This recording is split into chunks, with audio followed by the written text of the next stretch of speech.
nimeona Ikolomani pia ameongea hapa. Anasema Ruto fanyi kazi. Na gold inaua watu huko kwao mtasema. Enda kwenu chimba gold.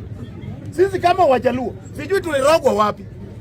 Unapata Mjaluo pia amekaa kwa gunia karanda, anastumu Ruto venye Ruto fanyi kazi. My friend, enda nyumbani 5,000, tengeneza boti yako, ingia Lake Victoria.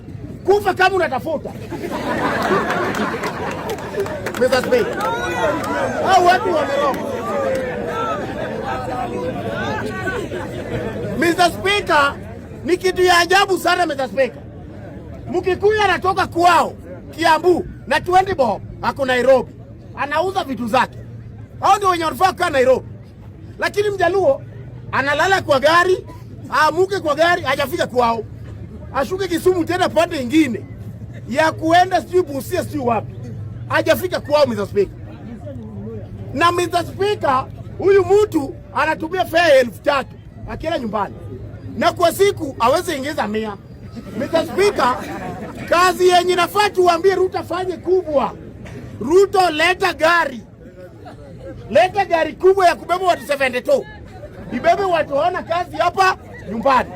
Waende waendese bodi. Mr. Speaker. Kwa sababu gani Mr. Speaker? Hii Kenya kama kuna watu wenye wamebarikiwa, hakuna wenye wamebarikiwa hii Kenya kuliko Wajaluo. Lake Victoria inapita tu hivi. Omena upei dawa, au upei chakula. Kazi yako tu ni kuseka.